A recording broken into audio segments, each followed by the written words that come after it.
Hello students, in the previous sessions we talked about the historical, social and also the personal context of a speech, and today we are going to explore the political context of a speech and how it actually helps us interpret the meaning of any given speech.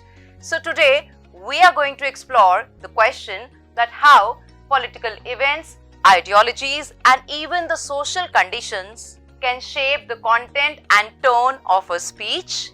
So let's talk about political context first. And understanding this political context is really very important for interpreting the meaning and significance of the speech.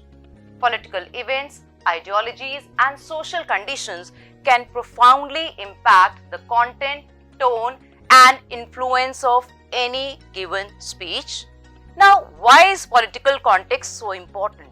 It is really very important because it helps us in shaping the rhetoric, appealing to audiences, and also helps in manipulating the emotions of the audience. We'll take each in detail now. Let's talk about shaping rhetoric. Political events and ideologies actually shape the language and the rhetoric that the speaker is using and helps in making arguments and strong appeal to the audience.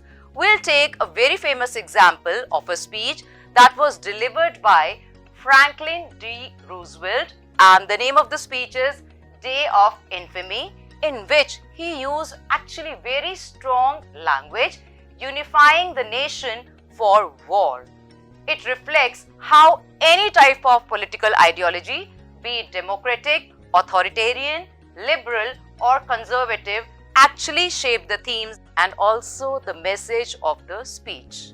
Now let's talk about second important aspect, that is appealing to audiences.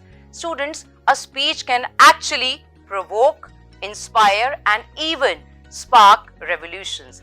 It helps us in manipulating the emotions of the audience, and we'll take the example of a very famous speech by Martin Luther King, I Have a Dream. He talks about tapping on the unifying emotions for racial equality, uniting hope with the call for justice. And the third important aspect of political speech is manipulating the emotions of the people. Political speeches especially exploit emotions such as fear, danger, even pride and patriotism to mobilize support for their own ideologies and even policies. And we'll talk about Patrick Henry's Give Me Liberty or Give Me Death. This is the name of a very influential speech that was delivered by Patrick Henry, and in this he actually used fiery rhetoric to rally resistance and framing inaction of the people as betrayal and channelizing the anger towards British rule into revolutionary fervor.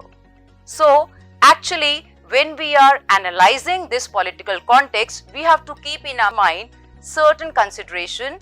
First one is what political events or movements were occurring at the time of the speech that was being delivered. Second, what beliefs did the speaker espouse and how did they align with the prevailing political currents? Third one, how did recent historical events influence the speaker's rhetoric and message? And the last of all, what socio-economic factors and even the cultural dynamics shape the audience's reception of the speech?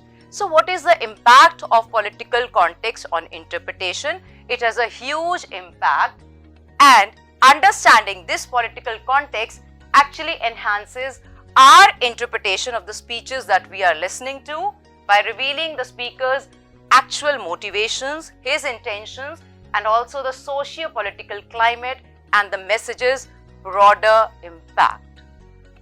And we are going to explore a very important speech by a great leader, Adolf Hitler. He is a German politician who actually led the Nazi party. He delivered a very strong historical speech proclamation to the German nation, and we are going to explore and dive into the political context of this important speech in the coming session. And before that, I have got a very interesting task for you. You must be listening to the political discourse and the political speeches around you. So what you have to do, you have to find examples of some contemporary political speeches and also analyze how these contexts influences the author's message and even the rhetoric. Second most important question, you have to highlight the parallels and also the differences between historical and contemporary political discourse. I'm sure students, you would enjoy doing this task and eagerly looking forward to the discussion on Hitler's historical speech in the coming session. Thank you. Happy learning.